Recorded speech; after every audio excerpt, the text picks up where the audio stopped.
Pozdravujem včelári. Takže včera som si doviezol 3 matičky od pána Vasila z Martina. Je to línia Carnica Fatra. Sú to včielky, ktoré sú určené do týchto vyšších nadmorských výšiek. Takže ideme trošku obnoviť plemenitbu. Spravíme si 2 odložence. Doniesol som 3 matky.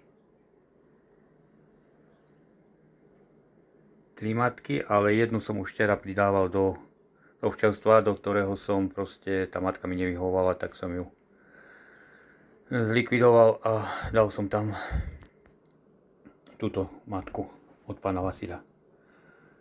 Je to šľachtiteľský chov, slovenský, kránska včela. Vyskúšame, uvidíme, či sa to osvedčí v týchto našich podmienkach, ale včelárime 700 metrov a vyššie, takže malo by to byť. Odloženček bude robený takto, že mám tu pripravené už 2 ulíky.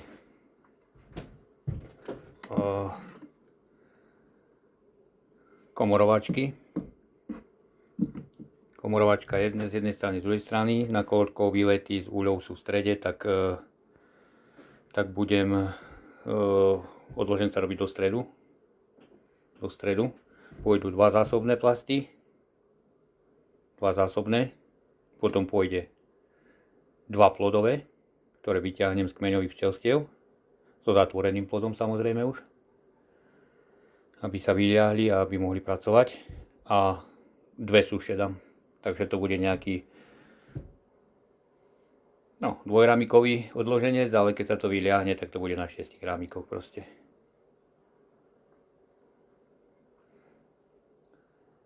No uvidíme.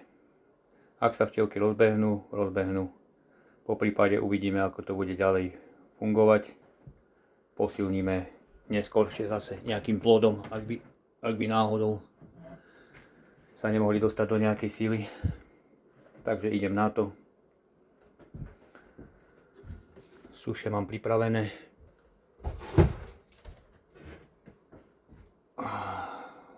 Vravím, 2 prázdne pôjdu a 2 zásobné a 2 ramiky s plodom do každého jedného. U tomu dám matku. No samozrejme, že ja matky pridávam alebo odložence robím, keď už mám takúto matku, tak to sú oplodnené matky.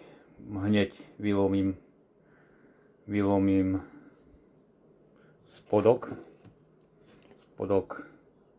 klietočky. A je tam cukromedové cesto, takže kým sa prehryzú, tak matka bude už ich, nakoľko nebudú mať plod včely, iba zaviečkovaný, tak sú vnútené tú matku prijať bez problémov. Takže asi toľko. Idem na to. Dneska ešte také počasie super, no ale je už ukrutne horúco.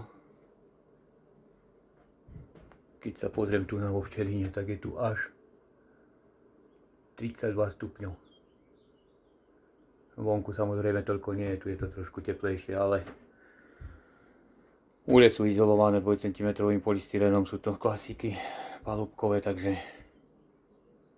tá teplota v úli taká nie je, ako je tu na. Včielky si to vedia vyklimatizovať. Takže asi toľko. Čaute.